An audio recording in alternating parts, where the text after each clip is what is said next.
BRS హయాంలో విద్యుత్ కొనుగోలుపై దర్యాప్తును సీబీఐకి అప్పగించాలన్న కాంగ్రెస్ ప్రభుత్వ నిర్ణయంపై మండిపడ్డారు కేంద్ర మంత్రి బండి సంజయ్. బీఆర్ఎస్ తో బేరం కుదరకపోవడంతో సీబీఐ అంటూ కొత్త డ్రామాలకు తెరలేపారన్నారు. మరోవైపు బీఆర్ఎస్ ని కాపాడేందుకు బీజేపీ ప్రయత్నిస్తోందని విమర్శించారు మంత్రి పొంగులేటి. ఇంకోవైపు విద్యుత్ కొనుగోళ్లు పారదర్శకంగా జరిగాయని, కాంగ్రెస్ బీజేపీ డైవర్షన్ పాలిటిక్స్ చేస్తున్నాయని ఫైర్ అయ్యారు బీఆర్ఎస్ నేతలు. విద్యుత్ కొనుగోళ్లు, భద్రాద్రి యాదాద్రి పవర్ ప్లాంట్ లో జరిగిన అవినీతి విషయాల్లో ఆనాటి ప్రభుత్వం ఏదైతే అవినీతి చేసిందని అనేక ఆరోపణలు నిజాలు ఉన్నాయని తేలిన విషయంలో కేంద్ర ప్రభుత్వ సంస్థమైన సిబిఐకి హ్యాండ్ ఓవర్ చేయాలని నిర్ణయం తీసుకోవటం జరిగింది. బీఆర్ఎస్ హయాంలో విద్యుత్ కొనుగోళ్లపై సీబీఐ విచారణ జరిపించాలని కాంగ్రెస్ ప్రభుత్వం కేంద్రాన్ని కోరడంపై స్పందించారు కేంద్ర మంత్రి బండి సంజయ్. జస్టిస్ లోకూర్ కమిషన్ నివేదిక ఆధారంగా కేసీఆర్ ను అరెస్ట్ చేసే దమ్ము ముఖ్యమంత్రికి లేదా అని ప్రశ్నించారు బండి సంజయ్. విద్యుత్ కొనుగోలుతో పాటు విద్యుత్ ప్లాంట్ల నిర్మాణానికి సంబంధించి దీనిని సీబీఐకి ఇస్తారట. అంటే నీకు కేసీఆర్ కుటుంబాన్ని అరెస్ట్ చేసే దమ్ము లేదా చెప్పు, నీకు చేత కాదా చెప్పు. నేను చేతగానని నాకు మూడు ముడుతున్నాయి, నేను ఢిల్లీకి మూటలపై చెప్తున్నా కాబట్టి నాకు చేత కాదు. కేసీఆర్ కుటుంబాన్ని అరెస్ట్ చేసే దమ్ము నాకు లేదు, నాకు చేవదచ్చోండి, నాకు రేషం లేదు, రోషం లేదు, పౌరుషం లేదని చెప్పు, మేము చూసుకుంటాం. నీ చేతికి మట్టంటద్దు, మా భుజం తుపాకీ వెళ్తాడు, అంత అమాయకులమైంది. నివేదిక వచ్చి ఏడాదైనా కేసీఆర్ పై చర్యలు తీసుకోకపోవడంలో ఆంతర్యమేంటని ప్రశ్నించారు బండి సంజయ్.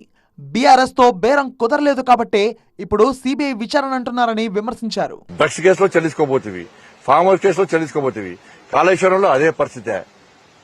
ఇప్పుడు మన కొత్త విద్యుత్ కొనుగోళ్ల నివేదిక ఎప్పుడు వచ్చింది చెప్పు, నాకు ముఖ్యమంత్రి చెప్పాలి. 2024 అక్టోబర్లో విద్యుత్ కొనుగోలు సంబంధించి నివేదిక వచ్చింది. దానిలో కేసీఆర్ తప్పిదం వల్లనే ఈ అక్రమాలు జరిగినాయని చెప్పి పూర్తి నివేదిక వచ్చింది. సంవత్సరంన్నర నుంచి ఫైల్స్ కాబట్టి సంఖ్యలో పెట్టుకుంటేవి, కనీసం కేసీఆర్ మీద చర్యలుకునే దమ్ములేదు నీకు. విచారణ టైంలో కేంద్ర ప్రభుత్వ అధికార సంస్థలున్నాయి అని చెప్పి అప్పుడు గుర్తురాలే నీకు. అది ఈ సంవత్సరం గుర్తురాలే. అంటే ఈ సంవత్సరంన్నర పాటు బేరసారాలు కుదుర్చుకున్నారు. బేరం కుదరలే, ఢిల్లీకి మూటల పడేమని పైసలు అడిగారు, వాళ్ళు పైసలు ఇవ్వలే. కాబట్టి ఇవాళ మళ్ళా సీబీఐకి ఇస్తారట. నీకు చేత కదా.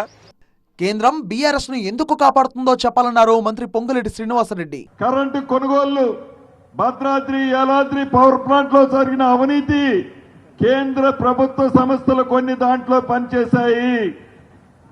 అదే రకంగా ఏదైతే ఛత్తీస్గఢ్ లో ఉంది కాంగ్రెస్ ప్రభుత్వం, ఆ ప్రభుత్వానికి సంబంధించిన కొనుగోళ్లలో కూడా ఆనాటి పెద్దలున్నారని, ఈ రాష్ట్రాన్ని పరిపాలించిన పెద్దలున్నారని ఈ రిపోర్ట్ లో ఉంది. ఆడ కాంగ్రెస్ ప్రభుత్వం ఉన్న ఈ కరెంటు కొనుగోలు ఎంక్వైరీ రిపోర్ట్ ని మీ సిబిఐకి ఇచ్చాము.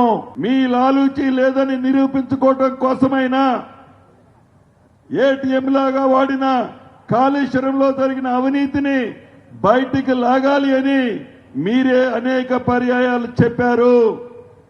కాబట్టి మీ చేతుల్లో ఉన్న సంస్థ సిబిఐ సంస్థ, ఈ సిబిఐ సంస్థ ద్వారా ఈ 2 కేసుల్ని ఎమ్మటే విచారణ చేసి దోషులు ఎంత పెద్దవారైనా ఏ లాలూచీలు లేకుండా వారిని అరెస్టు చేయాలని, వారిని శిక్షించాలని, మీ సంస్థలు పని చేయాలని కూడా ఈ వేదిక ద్వారా వారిని ప్రశ్నిస్తున్నాను.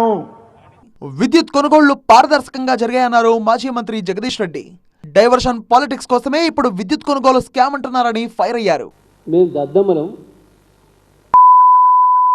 కాబట్టి మీరు చేయండి అని చెప్తున్నాడా రేవంత్ రెడ్డి? మోడీ నువ్వే మునగాడివి, మాతో కావట్లేదు. కేసీఆర్ మళ్ళీ తిరిగి వస్తున్నాడు ఫినిక్స్ పక్షిలాగా, కాబట్టి ఏదో ఒకటి చేసి కేసీఆర్ని ఇబ్బంది పెట్టండి అని చెప్పి మోడీ కాలమే పడతాను బయట.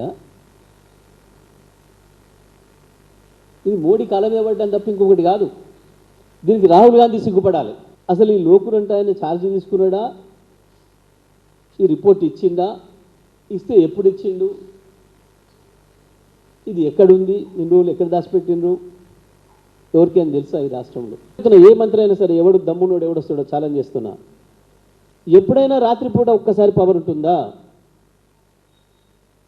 12 గంటలు మాత్రమే రైతాంగానికి విద్యుత్ అందుతుంది. ఈ విషయంలో దేనికైనా నేను సిద్ధంగా ఉన్నా.